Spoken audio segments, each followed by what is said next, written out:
Good morning. Thank you for joining us this morning. So, yeah, got some great speakers, got some insights to share with you, hopefully some good conversation and questions, and obviously welcome any questions from you guys.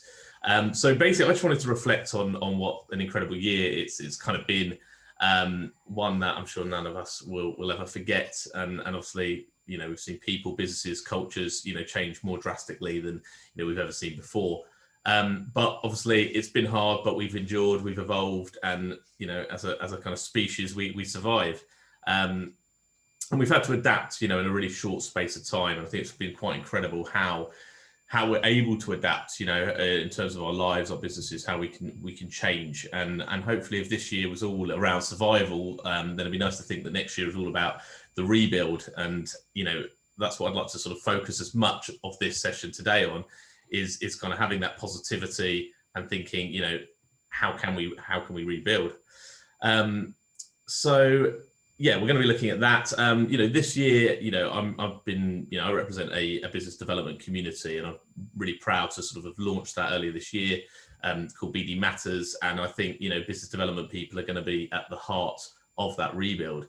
You're going to need a lot of positivity, intuition, creative salespeople that are going to fight for every inch, and hopefully that will rub off on the rest of agency land.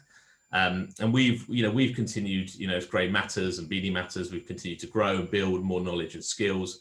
And I see, the whole kind of business development space, I think it's becoming more sophisticated. I think the discipline is more being seen as a more desirable career path, and these are all sort of really important values to me.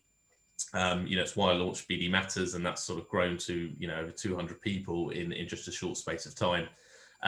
So that's going to evolve, and we're sort of doing surveys. We're delving into the psyche of business development people, and building a recruitment platform off the back of that.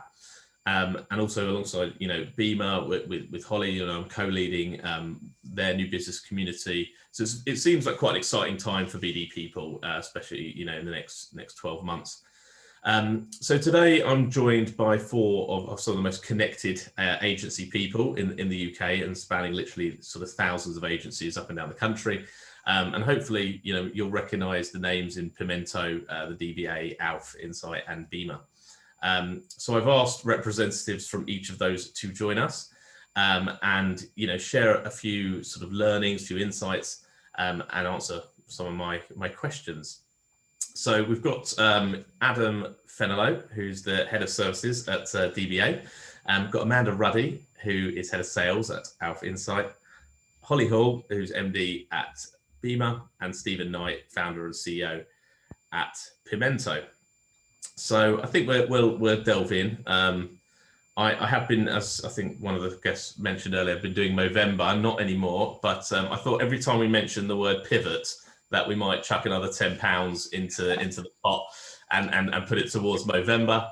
And I've got a live poll, mostly just fun questions, to be honest, nothing too serious. It's the last event of the year. We're all bloody exhausted. Let's just have a laugh at it. And if it all goes tits up, what the hell? So let's do it. So let's jump in. You've each sort of done your own bits of research at different times this year. So I'll start with you, Holly, if that's all right, unless you say no, which you're more than welcome to do. Absolutely fine. We'll start. You said, I think it's the state of the digital industry. Have I got that right? Yes, well done. Yeah, we surveyed both agencies and clients back 2-3 months ago now. We launched the report about 6 weeks ago. It's very hard. Time in 2020 has been very, very weird. But ultimately, the aim of it was to understand what both agencies and clients were going through, and what they saw their next kind of 3 to 6 months looking like, the challenges that they were facing, and to basically bring those two together. So the idea is that there's lots of advice in there around, okay, what do agencies need and what do clients need to go forward and help navigate what is going to be, a difficult next kind of 6 months.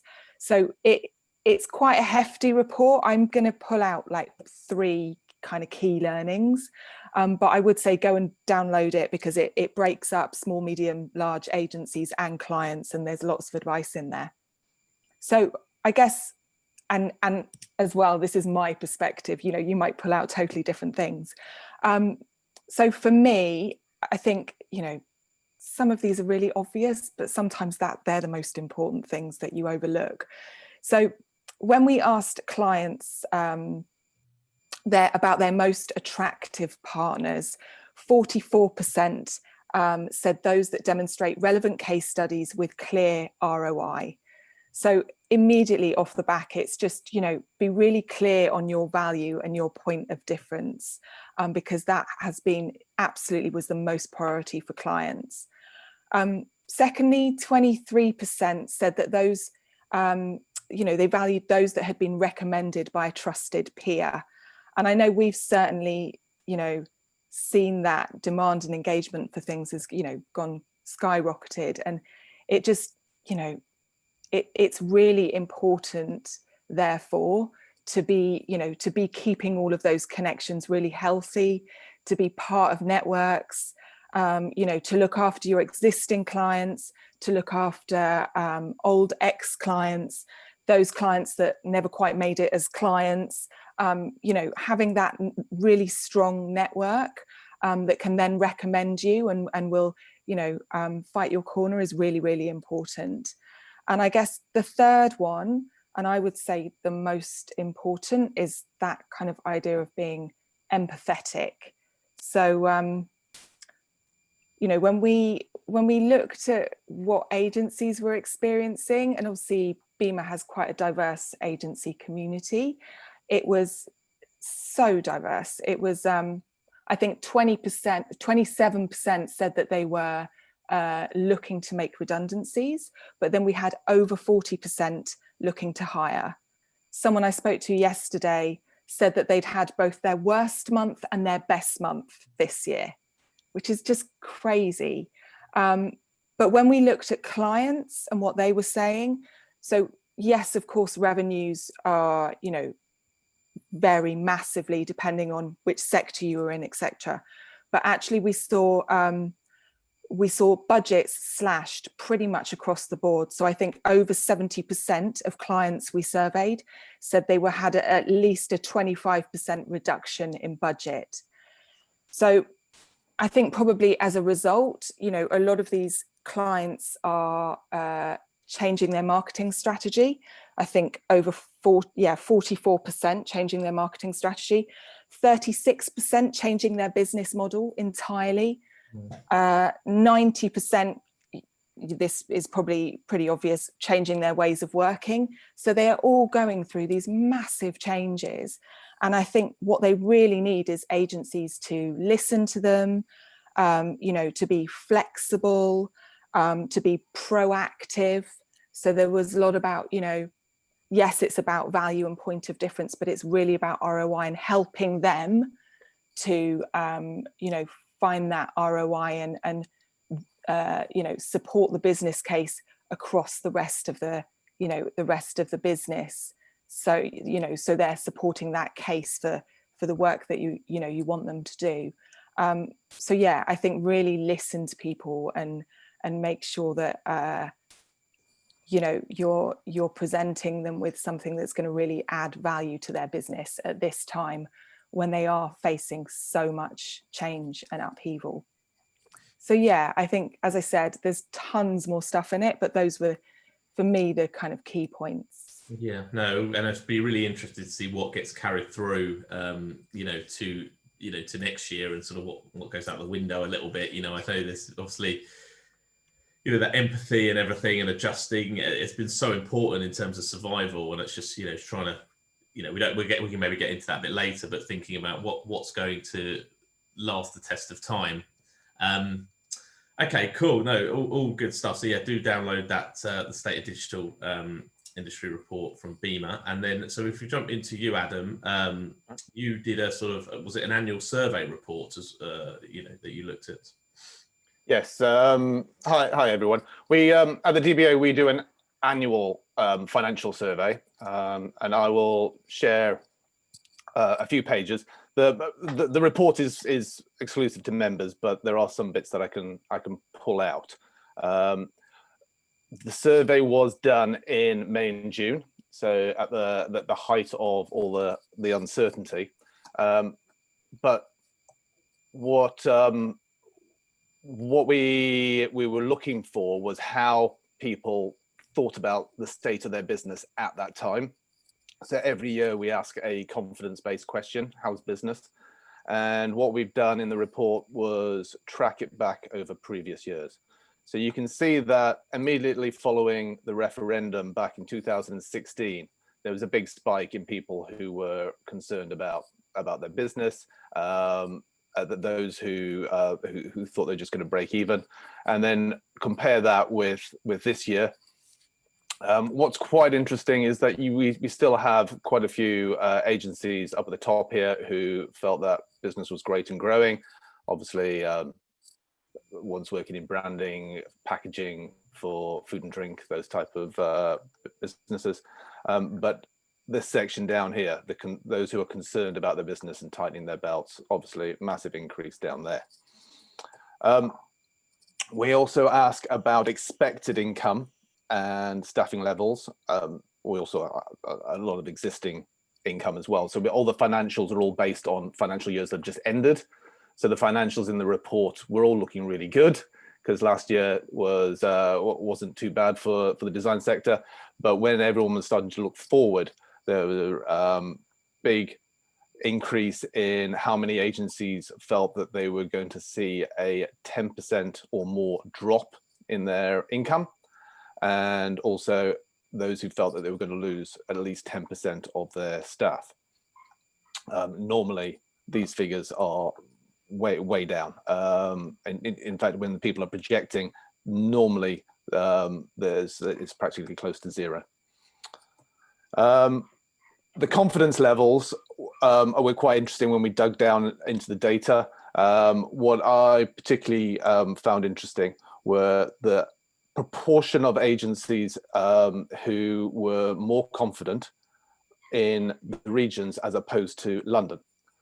So this area here are agencies who gave a score of between 50 and 75%, and 50 would be neutral. Anything above that is positive, below is negative. And as you can see, the regional agencies doing quite well, and there might be some issue there around London-based agencies being saddled with expensive premises, and how they can manage that, and also getting their staff into the office is a lot more complicated than those outside of London. And then the final one I was going to share as well. So the financials, as I mentioned, we don't normally share this, but one of the things that I thought was really positive about the year is that actually when people were looking back at the last year, their income per head had actually increased from the previous year, which was at 82. The average income per head for DBA members had gone up to 87. And that includes freelancer costs as well. And that's across the country as a whole. Whereas for agencies in London, we recommend that you should be getting over 100,000 per head. But when we spread it across the whole country and include a lot of really small micro agencies, it does bring it down a bit. But that was a positive on this year. It would be interesting to see how this changes for next year. Do you think that was about efficiency, really? Cutting costs and? Well, because that was based on financials that they had submitted till about April in 2020. So their financials up to that point had been doing really well for the year before. They had been getting really good work in. They managed to increase charge out rates slightly over the past year as well, and salaries hadn't increased as much as charge out rates. So when all that was worked out, it looked like agencies were actually starting to make slightly more profit. Yeah, this year, because we run this every year, we will be asking exactly the same questions next year, and we'll be able to see the full impact. A lot of our members seem to have actually broke even this year or made a small profit, but that's mainly due to all the cost cuttings that they've done. Yeah. No, it's good. Well, we'll have to get you back on next year to share some of the latest insights. Okay, great. Well, that's all good stuff. So I'll come to you, Stephen, if that's all right. And I don't think you've got any stats to share, but you're going to give us some headlines about some of the research you've been doing. Oh, you're on mute. I don't know. You knew that. Yeah, I mean, I concur with all the views and obviously the evidence that's been shown so far. I think broadly speaking, it's a game of two halves in the sense that there's a number of different disciplines within agencies, a number of agencies within disciplines that have done rather well, particularly obviously in the digital side, on the development side. We've also seen quite significant increases obviously in social, paid social, content, right across the board in those areas.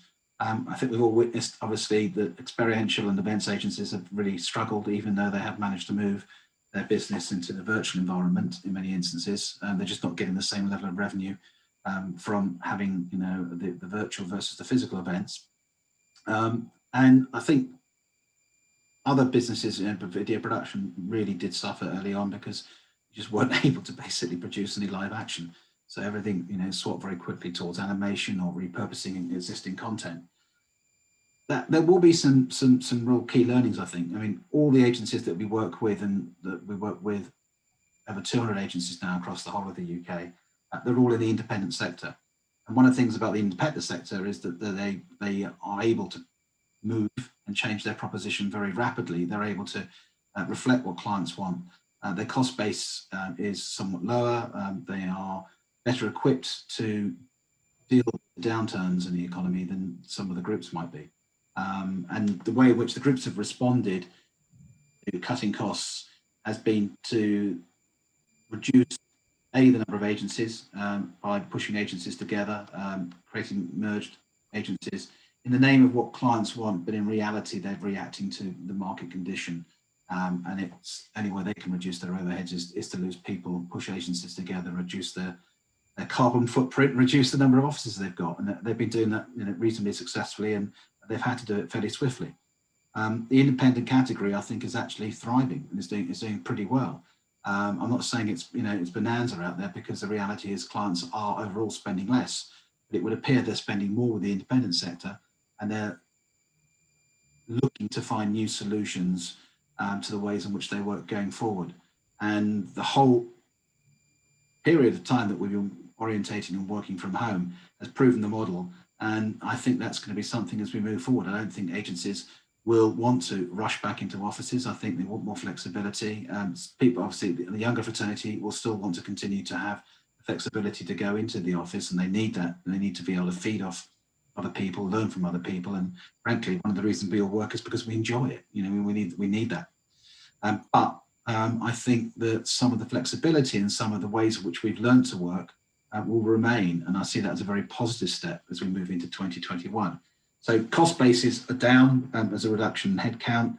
Profit levels in many of the agencies we work with are there or thereabouts compared to what they earned this time last year. I think there will be, I'm afraid to say, a further reduction in overheads. I still feel that there's likely to be a further tightening. Some agencies have recognised they've probably been carrying too many people, and actually the quality of the service they've been delivering to their clients actually hasn't been evidenced in any way, shape or form. So, that's what tends to happen. When business is fairly good, when things are basically stable, you tend to take on more overhead. And sometimes, of course, it's not always the case that you need all those people. Coupled with the fact, obviously, that technology will actually increasingly have an impact on all of our businesses. And a lot of those jobs that have been done in the past can now be done by robots and so on. That sort of dystopian nightmare is not going to happen quickly. But we had, interestingly enough, a presentation from 3 of our agencies in the AI space 2 weeks ago. And some of their insights and some of the things they were talking about were really exciting, because they free us up to actually have more time to think and more time to do than was in the past by AI automation in general. So I'm quite excited about the future. I'm looking forward to 2021. I think there's things that we can build on, lessons that we can learn from 2020 and take forward. And I'm really hopeful that the independent sector in particular is going to thrive in this environment, due to flexibility and the fact they can accommodate and work with smaller budgets. So it's not all bad news, I think. Yeah, no, I'm with you on that. And I think a lot of people are seeing that trend. I was at least seeing that trend even before COVID. And I think, like with a lot of things, it feels like COVID just sped everything up really quickly to get us over the line. But actually, you know, people were moving away from cities, independent agencies were on the rise. You know, these things were sort of happening. And the networks were struggling, you know, even going back a couple of years. So yeah, again, it'd be, you know, interesting to see what remains after this year.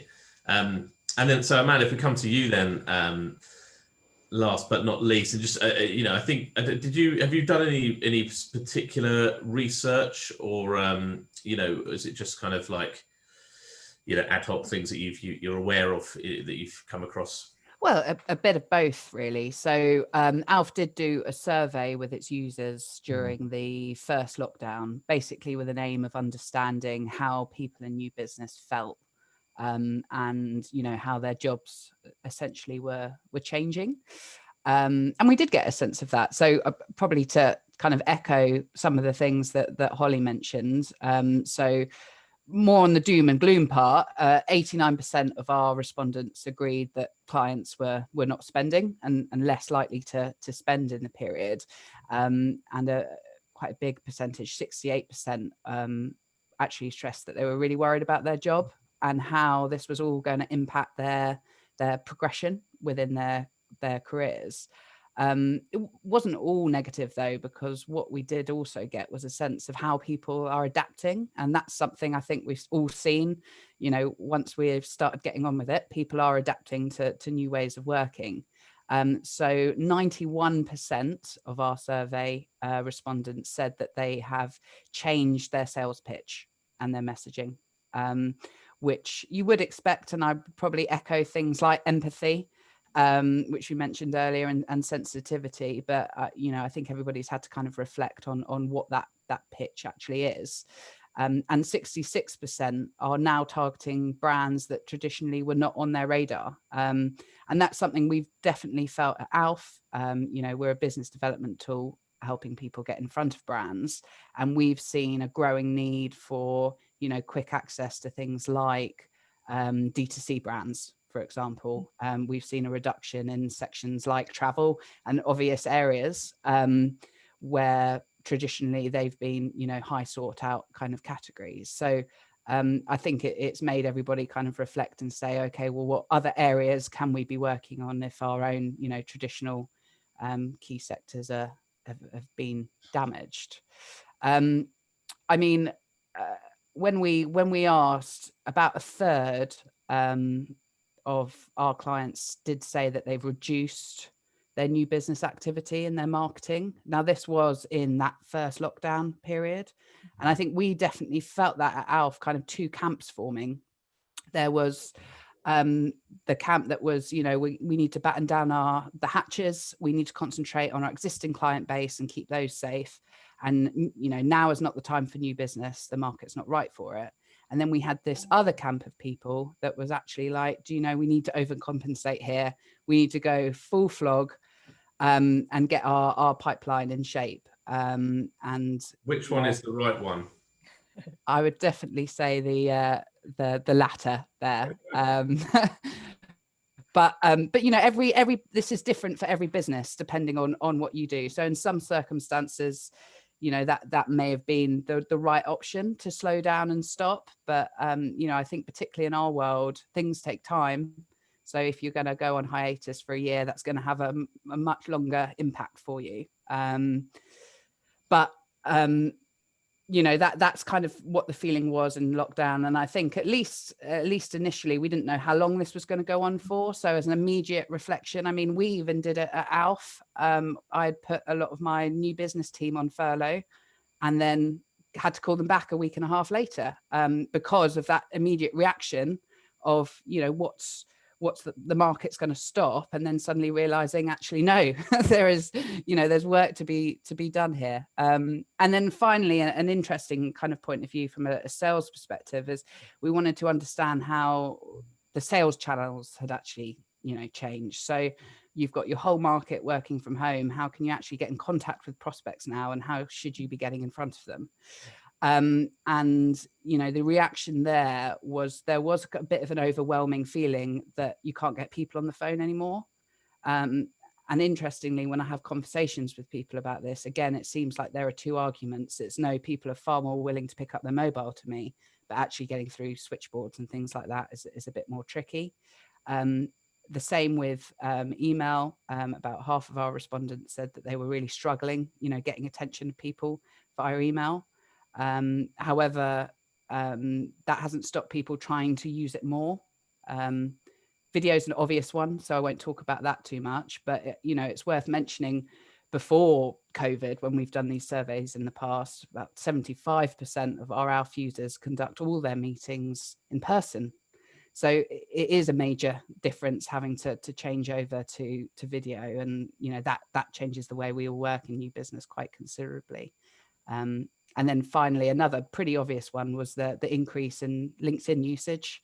So 75% of our users said that they're using LinkedIn far more than what they used to. And I think that's a reflection of all the additional content that we've been seeing this year on platforms like LinkedIn, and those struggles via the main communication channels that we're used to using. But ultimately, the majority of people working in new business are still hammering away.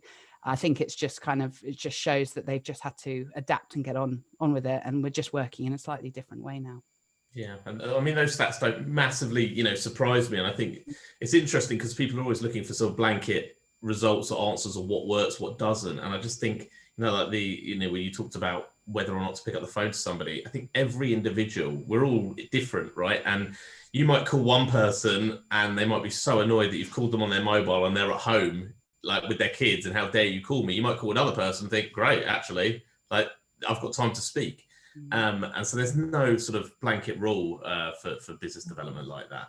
And, it's interesting, Holly, you obviously represent a lot of digital agencies. And you said some of them had their best months ever, but, digital was kind of booming this year. And I think the investment in digital is not going to slow down. And, I don't know with you, Adam, for design, maybe that's struggled a little bit more. Like we know with events agencies have obviously struggled, but it's kind of where the priority is right now for businesses, isn't it? So cool, thank you for that. I know a couple more people have joined, and that's mainly because I think we screwed up with one of the links that we sent round. So kind of few more people joined. The good news is that we recorded everything, so we'll share it, and you can catch up on the first half an hour that you missed. And if you've got any questions, obviously, just put them into the chat function as well below.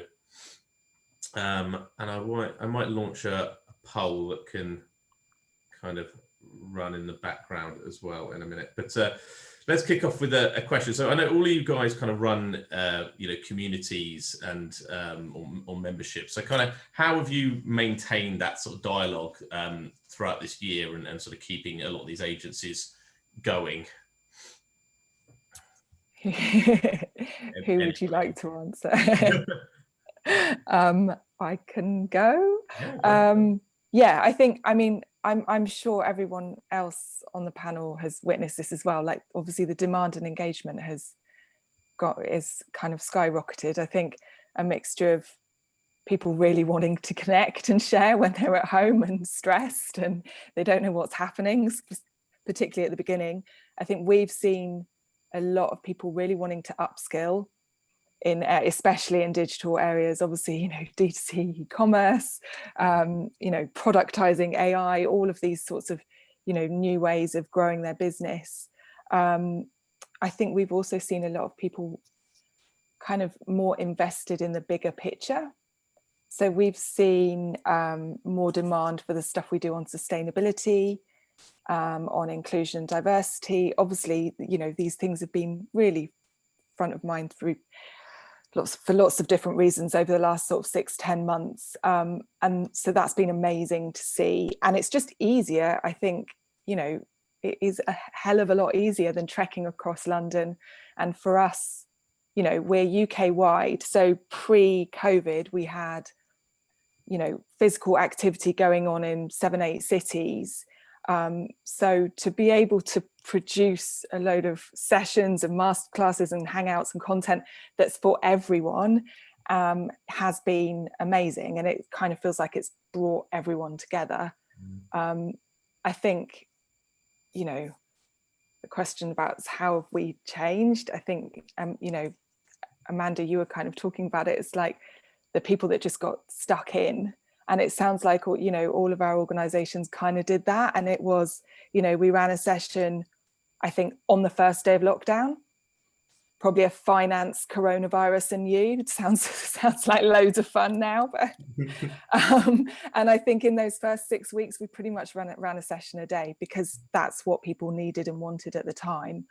I think, you know, we found it really interesting to kind of build on our existing programs that deliver on all of those things, so connecting, upskilling, bigger picture stuff, but then also created new ones off the back of this year. So we have these brilliant peer networks, of which you said you were co-chairing one of them, that have really come off the back of this. They've come off the back of people really wanting to connect with their peers, you know, Chatham House rules, and to learn from that what is a pretty diverse, you know, range of leaders or new biz or HR or whoever they are.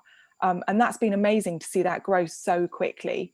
You'd think people have less time, you know, with kids and, you know, like, you know, all the extra work they've had to do with people on furlough, but it feels like they've found the time, they've invested more time into this stuff, into the community part of what we all do, which has been amazing. I'll stop now. Yeah, no, that's good. Well, obviously I can only talk from this development perspective, but certainly like learning, there feels like a real desire for everyone to learn and improve, you know, what they're doing. Yeah, I know I've certainly seen that.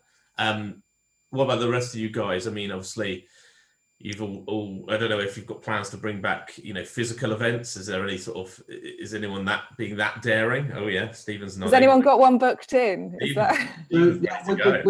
We've done a poll amongst our members the last couple of weeks to find out how soon they think we'll be in a position to go back and have physical events.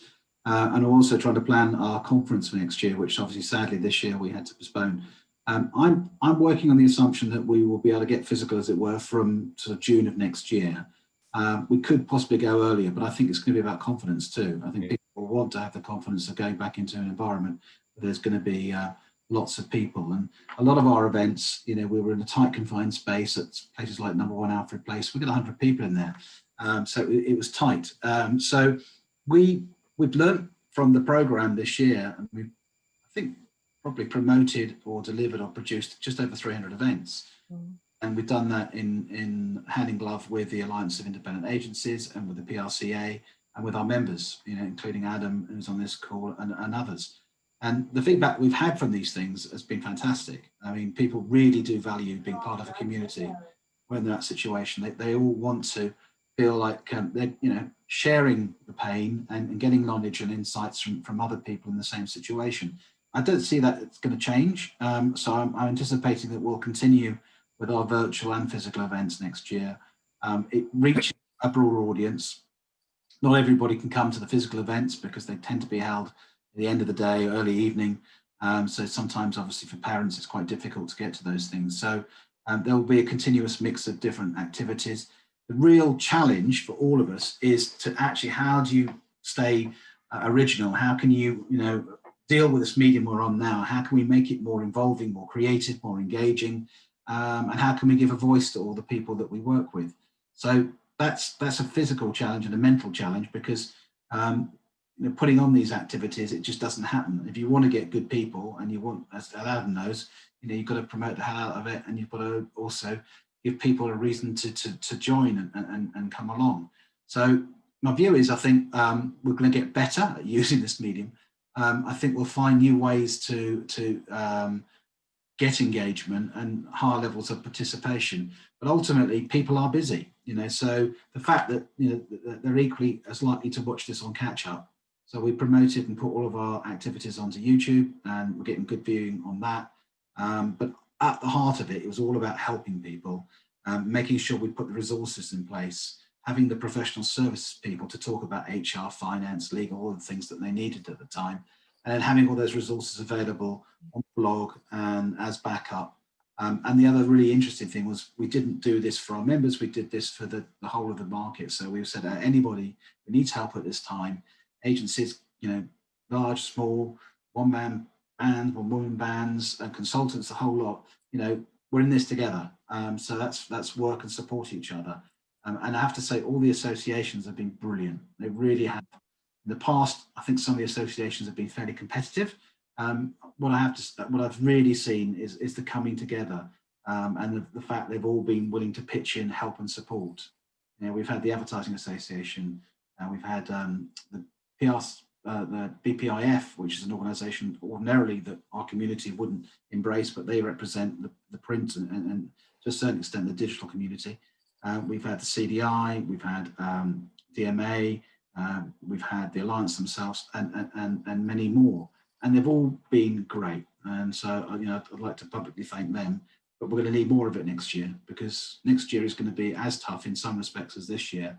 And we've got both Brexit and the recession to deal with, and the ending of the COVID period. So it's another challenge, it's another opportunity. Keep it positive, keep moving.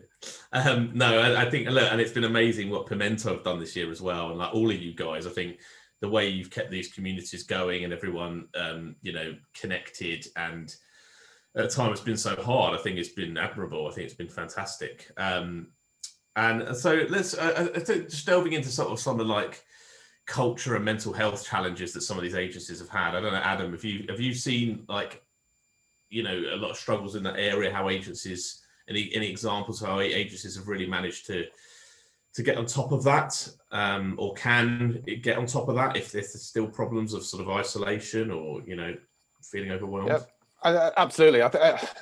Culture is so rooted in the sense of place and belonging, and then straight away people are just dispersed over such a wide area and isolated at the same time. That to agencies looking to maintain that culture, it all comes down to communication. And those agencies that had a leader whose role was already based around the communication side of things, about making sure that everyone else in the agency was optimizing their role as opposed to them doing the work as well. So it's the distinction between those agencies where the leader is also doing the work as opposed to helping everyone else do the work.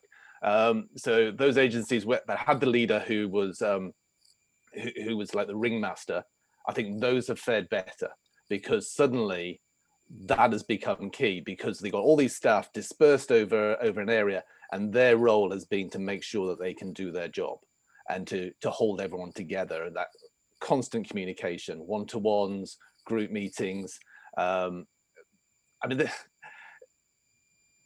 Everyone's been having the team meetings on Zoom and the quizzes and the Friday night drinks and trying to keep morale up.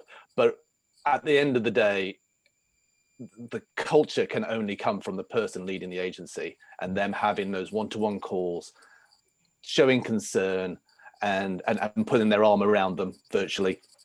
It's a lot easier if you're smaller and independent. If you've got a couple of hundred staff, that's a lot of phone calls to make. It is, and I mean our membership covers all types of agencies, so we cover all sectors and all sizes. So I mean, we had Tim Greenhouse from Landor & Fitch on one of our webinars, and he was saying that's basically what he's doing. He is spending so much time with small groups of people, with one-on-one, just trying to nurture them, move them along. But yes, the vast majority of our members are in that kind of under 10 people side, and that's easier to maintain. But when you're also trying to do the work as well, that's tough. But yeah, I mean, we've had some great examples of everyone being sent little packages and then having team building events on Zoom. But I think really it comes down from that personal relationship with the person running the business, and the individual at home feeling valued, and that's how you maintain the culture. Yeah, definitely. And I think, it's leaders often get sometimes too overwhelmed with doing the work, get too sucked into some of the client work and everything, and forget that actually their job is more that what you're saying is to lead from the front and morale and have a vision and drive people behind it. Not necessarily, be there to sort of pick up all the problems that are going on within the clients and everything else. So Amanda, I don't know, you talked a little bit about survival strategies and things and what people were doing. I'd be interested to see what people are thinking, or if you're seeing any trends, like are people starting to sort of target travel brands, thinking that hopefully it's coming back and maybe there's some movement there, or what? Any sort of tips or ideas about how people can sort of survive the Q1 next year? Well, I think it's interesting that you mentioned that that kind of travel sector, because of course these are not sectors that have disappeared completely. Anyone that was working in those areas know that there will be business to be had in the future. And it's probably not the best idea just to completely write them off mentally, and actually, particularly if that's a common theme in your pipeline, keep maintaining those conversations and really understanding, what's going on with them.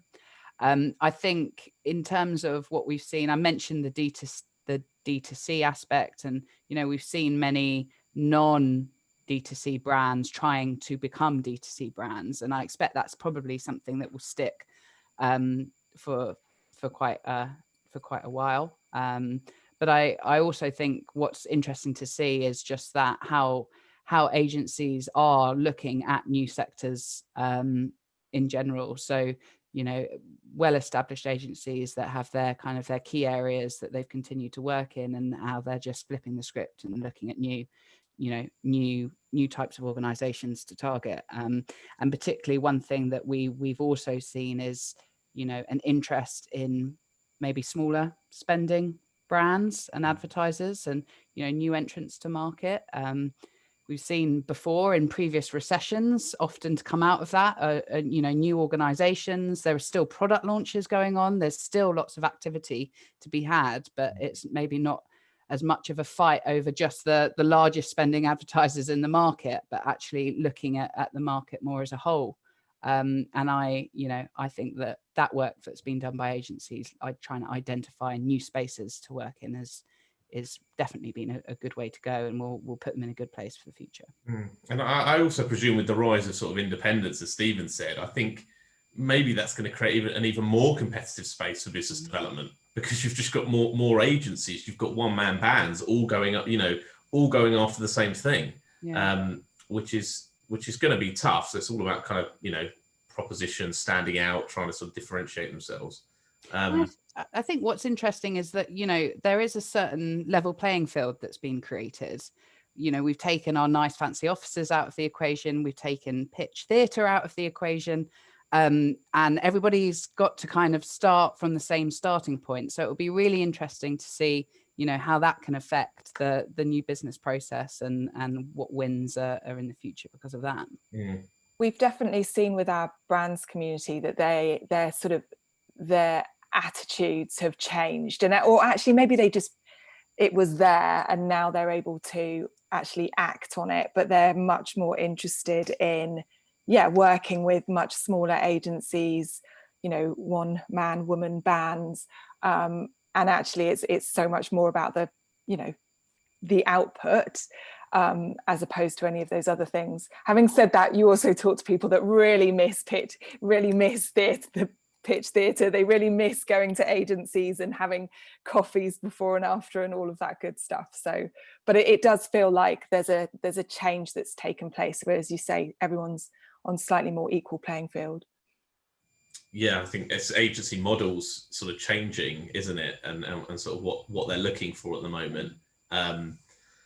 And I mean, what have you seen any other sort of trends around that, in terms of what brands are sort of how they've responded, or sort of what they're looking for from agencies at the moment? I think they're looking for flexibility. So I think the kind of revenue models, quite interesting one. I don't know whether everyone else is seeing that. I haven't seen it a lot, but there's been some examples of where, you know, people have gone in either, you know, multiple agency partnerships or company partnerships to deliver some things, whereas that wouldn't have happened before, or where they've gone in getting a percentage of kind of revenue, you know, sharing IP on a product. And I know this stuff was kind of happening beforehand, but it feels like it's happening a little bit more now. Yeah, it sounds like, you know, I think maybe that's where agencies need to be a bit more commercially savvy, because I don't necessarily think that they always are, you know, in terms of we're looking to always get paid for every minute that we work. And actually maybe there's bigger opportunities here in terms of how agencies price, how they look at the value, how they commercialize themselves, how they package themselves up. I think we're still quite basic, isn't it? You know, it's like, oh, you want this, or you know, here's my shopping list, 3 hours of him, 2 hours of that. It's, you know, that's been going on for years. I think media agencies are probably the most savvy at doing things like that, from my experience in the past. Adam, did you have something to share? Yeah, and I think that's the case as well in the design sector. The hourly rate kind of carries on, but there are more and more agencies that are using that in the background to work out their basic profit margin, and then not sharing that sort of detail with the client. They're trying to understand the value that they can bring to the client, and then and charge accordingly. But yes, lots of other revenue models as well around equity, and especially with startups. But that can also be quite problematic if things don't work and you don't have a watertight contract in place.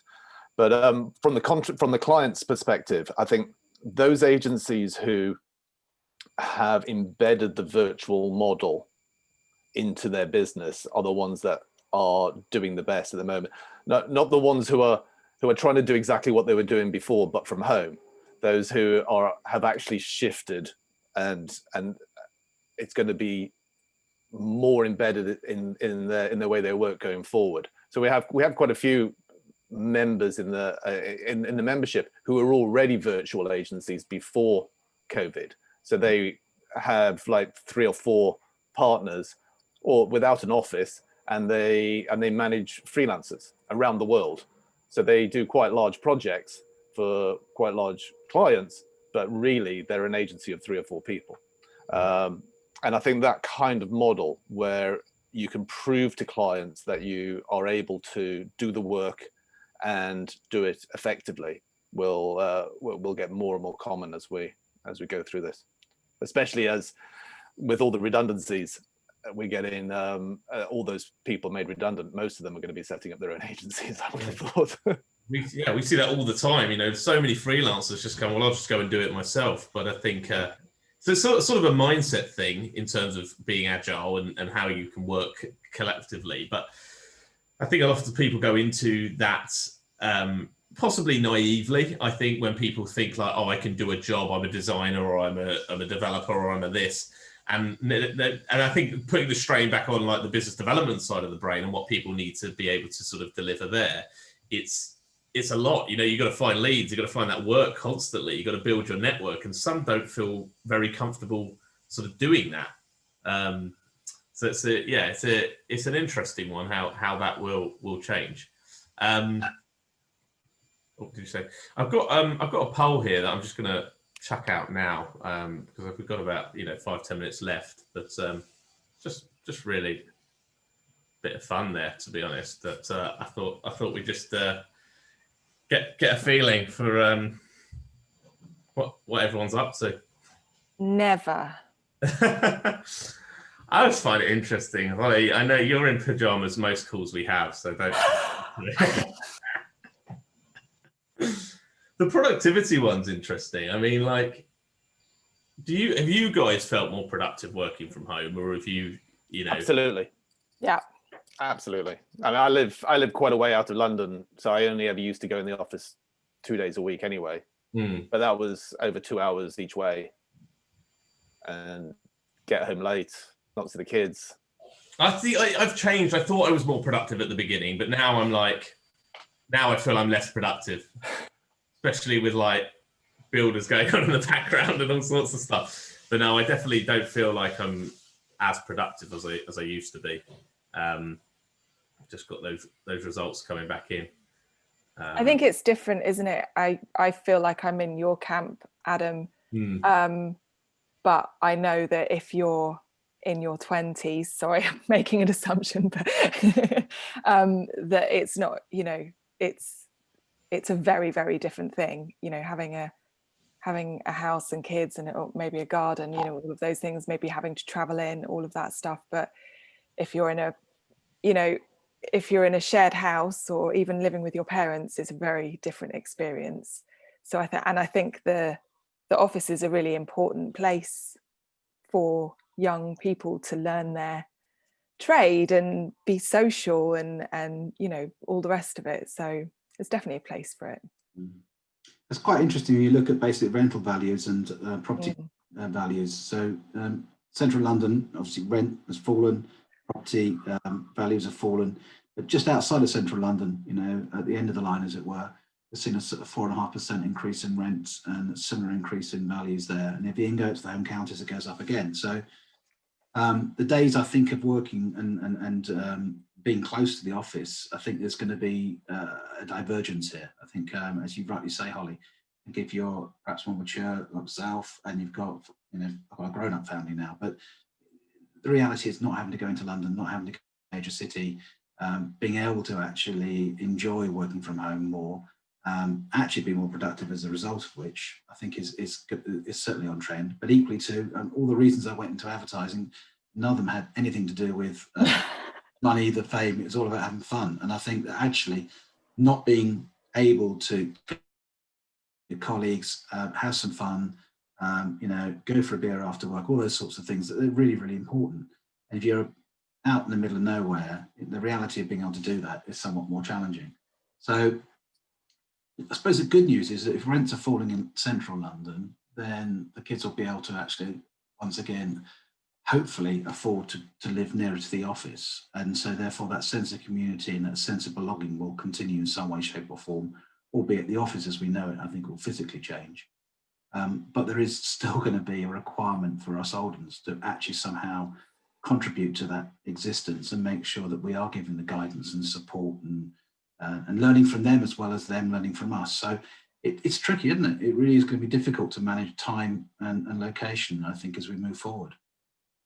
What about your thoughts on the sort of 4-day week and things like that? I feel like, you know, that was all coming in. A lot of people were talking about that, but now it feels like with flexible working, it's just about letting people work in their own time, their own hours. Yeah, we actually had Alex Pang do a webinar for us during the summer, and he's the author of Shorter, which is the how-to guide on businesses moving to a four-day week. And that was fascinating, but it's about working smarter essentially. And we've got a couple of our members are mentioned in his book who use that 4-day week. But it always makes me think back to, well, not think back because I wasn't there, but the 1950s. Future gazers all thought that by now we'd be working 3 days a week because technology would have taken all that work away from us and we'd have far more free time, and we're not. So I think it comes down to that personal choice of working smarter and actually putting in barriers and saying, actually, this is work time and this isn't. And there've been several agencies who've managed that 4-day week really well, and the transition period where they start talking to the clients and saying, actually on a Friday we're not going to be here, and how you manage that relationship with them to try and claw back some of that time to enable you to think more or just relax, and that will enable you to be better for those 4 days. I'm a strong advocate, but I'm not sure the DBA will be going there any day soon. Fair enough. What about, so, you know, obviously just to wrap up then in terms of sort of, you know, maybe the biggest sort of learning from this year or something that what you would like people to take forward, you know, for next year. Any thoughts and advice on, you know, either the biggest challenge they're going to face or something that you think that people should really take with them into 2021? Who wants to go first, Holly? I think I've been first far too much this hour. I'll just say one thing, and I think the one thing we've learned is that actually you trust your people. You know, I think that the fact that actually people have actually been able to adapt and actually work in difficult environments and deliver still. You know, for years and years, this notion that we had to have command and control and have people sitting in desks or working in an environment, that's gone. And I think actually people have demonstrated that actually if they're committed to their jobs, they can be trusted, they can be incredibly productive. So I think, you know, we should celebrate that achievement, because I think that's the most exciting thing that's come out of this year. Absolutely. Yeah. And I would say, you know, from a new business kind of front, it's always a benefit when you can just stop and take stock of the way you do things and how to improve. And I think often this year has kind of forced a lot of people to do that, just kind of look on how they operate and how they work and you know who they want to be in the future from a new business perspective. So I would definitely say that we've seen some really great examples of people adapting and changing the way that they work for the better. And if you're an agency that doesn't think that they've done that, now is definitely the time to, you know, have a look at all of your new business clogs in the machine, and, you know, kind of get with the program for next year. And I would say really work on keeping your staff motivated, because that deadline that everyone's talking about of March, April, whenever, it's not going to be March or April. I think Stephen's right when he's talking about June, July. It's going to keep pushing back, and that can be really demoralizing. So just keep a further end line in mind, and keep your staff going, keep them motivated. I would say, I guess we now know that we can't predict the future. You know, that's not going to happen. The days of like 3 to 5 year plans are kind of gone. And that means people are thinking quite short term and making incremental improvements, I guess. And actually, like, don't let that fact stop you thinking big and making big change. And, you know, think about, you know, what's meaningful and useful to your audience and to your clients. And yeah, not just thinking about the small changes, but yeah, think big. Thank you. No, great. I think I agree. I think expect the unexpected. I think it's, you know, I think we have to sort of learn to live in a flux of uncertainty. And I even wrote this sort of in my Movember blog when I was looking at sort of mental health and things. And it's kind of like, we can't predict the future, and we sort of always want to put these processes and systems in place. And as humans, I think we're programmed to do that. We have to organize things, and it just doesn't work like that. You know, things can go out the window, like, you know, tomorrow. So I think you've just got to be prepared for that, both like mentally and from a sort of operational perspective in agency land. I mean, as a new business person, I think that becomes more natural because we're constantly having to adapt every single day. Something different could happen, and we have to sort of change our propositions or things to sort of meld with that. So yeah, it's definitely been a challenging year, but hopefully a lot of learnings and some positive things we can take into next year. I think if I click share the results, can you see those poll results? Yes. So most people never wear pajamas, Holly, but joking. Apologies also if you're just joining. I think there was a bit of a mix up with the time, and all of this has been recorded. So we'll share it all on sort of our YouTube and send out a link. So you won't have missed anything. Yeah, a bit of a mix there between business on top, PJs on the bottom. That's my area. Most people feel more productive, really 86%. I'm surprised by that. Most people feel more productive working from home, or working from, didn't actually say home, but, you know, presumes interpretation. But yeah, I thought there would have been a bit more of a balance there. Like, I can't wait to get back into the office, but, you know, everyone's different. 17% of people have gone to the toilet during a Zoom call. Wow, that's something nobody needed to know. But people cooking lunch or dinner. I mean, it's certainly, well, maybe that's the productivity people were referring to. What type of Zoomer are you? The one who always talks got the most. I do find it hard to read body language and things, and like just knowing when to shut up, and and also I had a call yesterday where someone kept trying to talk, but they had worse internet signal than the other person, so it was just, and you couldn't hear anything they were saying, right? It was just over the top. So they couldn't get a word in edgeways, which probably wouldn't happen in a face-to-face environment.